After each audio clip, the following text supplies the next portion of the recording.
డాకు మహారాజ్‌కు సంబంధించినటువంటి అప్డేట్స్ అయితే ఇక డిసెంబర్ నుంచి రెగ్యులర్‌గా రావడం అయితే స్టార్ట్ అవుతుందనమాట. ప్రెజెంట్ అందుతున్నటువంటి ఇన్ఫర్మేషన్ ప్రకారం ఈ మూవీలో ఎన్ని సాంగ్స్ ఉంటాయి? అసలు ఈ మూవీకి సంబంధించినటువంటి ఈవెంట్స్ ఎప్పుడు జరగబోతున్నాయన్నది ఒకసారి ఈ వీడియోలో మాట్లాడుకుందాం. సో, మనకు అందుతున్నటువంటి ఇన్ఫర్మేషన్ ప్రకారం ఈ చిత్రంలో 3 సాంగ్స్ అయితే ఉంటాయనైతే తెలుస్తా ఉంది.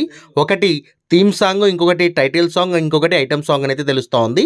సో, వీటిల్లో థీమ్ సాంగ్, టైటిల్ సాంగ్ ఒకటే ఉండొచ్చు. అండ్ దాంతోపాటు ఐటెమ్ సాంగ్‌తో పాటు మరొకటి హీరోయిన్‌తో ఏదైనా సాంగ్ అయితే ఉండే అవకాశం అయితే ఉంది. సో, మొత్తానికైతే 3 సాంగ్స్ అయితే ఉంటాయనైతే తెలుస్తా ఉంది. అండ్ ఈ మూవీకి సంబంధించినటువంటి ఈవెంట్స్ వచ్చేసి జనవరిలో యూఎస్ఏలో డల్లాస్‌కి సంబంధించినటువంటి ఒక ప్రాంతంలో అయితే ప్లాన్ చేసినటువంటి విషయం మనందరికీ తెలిసిందే కదా! అండ్ దాని తర్వాత ఇంకా తెలుగు రాష్ట్రాల్లో కూడా ఒక ఈవెంట్ అయితే ప్లాన్ చేశారు. అండ్ దానికంటే ముందు కొన్ని ఇంటర్వ్యూస్ కూడా ప్లాన్ చేశారనమాట. సో, అవన్నీ కూడా మనకు డిసెంబర్ 4th వీక్ నుంచి స్టార్ట్ అవుతాయన్నమాట ఈవెంట్స్‌కి సంబంధించినటువంటి పనులైతే. సో, ఈసారి కాస్త గట్టిగానే ప్లాన్ చేశారు నాగవంశి గారు ప్రమోషన్స్‌కి సంబంధించి 'డాకు మహారాజ్' మూవీకి సంబంధించినటువంటి ప్రమోషన్స్ కోసమైతే.